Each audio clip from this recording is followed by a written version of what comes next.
Hello, it's Spence, the evil genius, with your WordPress tip of the day. Hey guys, what if you're building a site for a client and they want to have a way to instantly log in? In other words, just a direct link to the admin dashboard.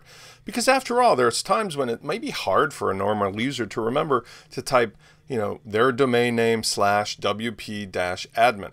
Likewise, if you're using some tool against brute force login attacks like the iTheme security plugin we've reviewed, you may actually have a unique login, so it might be something that they don't remember. Here's a solution for you that's quick and easy, and also will give you a little bit of help advancing your programming skills on WordPress. This is probably a level 4 out of 10 as far as complexity, but if you follow along, it should be no problem. You'll notice on our Lab Playground demo site that I've set up a little link all the way down here at the bottom, right? It's just at the very bottom here. And this can be put anywhere you want, but I happen to put it at the bottom because it's very much out of the way and kind of low key. You could put it up at the header, on the sidebar, inside of any place of the site you want, especially because we're doing this with some functionality or functions. This is some basic PHP, and we've covered this before, but I'm going to show you step by step what's going on. So this is the code in big context, but I'm going to go ahead and show you over here using the appearance editor and then selecting our child theme. I'm going to show you where and how to put this, and this will also give you a little bit better visual because this is color coded. Now, if you followed any of our tutorials before, you know that inside of a WordPress theme are special little things called hooks. And a hook is basically just like a code hook that tells you in a particular place of the theme, I can hang something there. In this case, we're not hanging clothing, we're going to hang a function. A function is basically, in layman's terms, a set of instructions to do something. So we have a hook which says where we want to do something, and then we have a function that says what we want to do.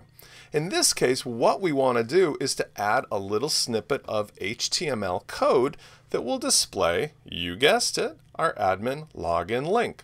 So let's break it down further. When we go to our appearance editor and we choose our child theme, we can first go to the functions PHP file, which happens to be listed here as theme functions.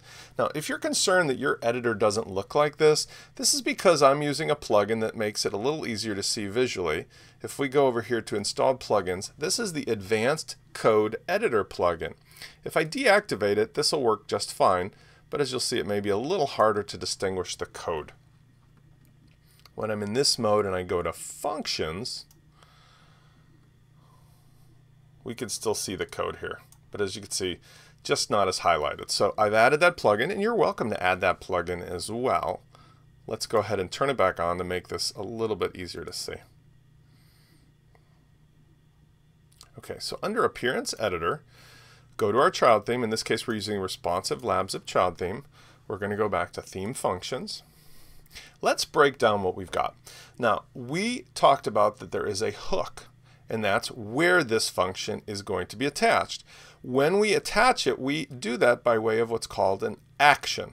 So the first line is a set of instructions that says we want to add an action whereby we're going to hook a function onto this spot. And this is the name of the hook, the responsive footer bottom. The next part of it after the comma is this is the name of the function we're going to hook onto this hook. And you'll notice that the function we're hooking on is right below, conveniently located with the exact same name, Lab Admin Login, as we're referring to. Now, how did I come up with the hook for this? Well, there's two ways you can do it. You can look in the theme that you're using itself, or you can look at the theme documentation where they'll typically index out all of the available hooks and where they're located. In this case, I went to the Responsive Lab-Zip child theme, and I already had a unique footer that was basically a clone of the parents footer. And when I scrolled down to the bottom, I looked to see if there was, let me make this a little easier to see. I made a little scan to see if there was a hook here. And sure enough, here is the hook, almost near the bottom of the footer area. It's the PHP responsive footer bottom. And this is like the code hook. This is the spot in the theme markup that we're going to add our function. And the function itself is going to basically generate the HTML and put it in place as the page is generated. So let's go back one to our function and let's break it down even further. And if this is an advanced topic you're familiar with, don't worry about it. You can still use this, just copy paste. But we're trying to teach everybody how this works. So now we've got the action. It's hooking to where we want it. It's the function we want to use. And let's talk about the function.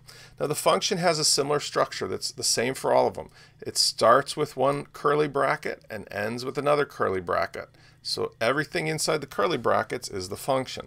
The first thing we are doing is using a conditional statement. This is an if-then type of a thing. If something's true, then do that. If something's not true, maybe do something else.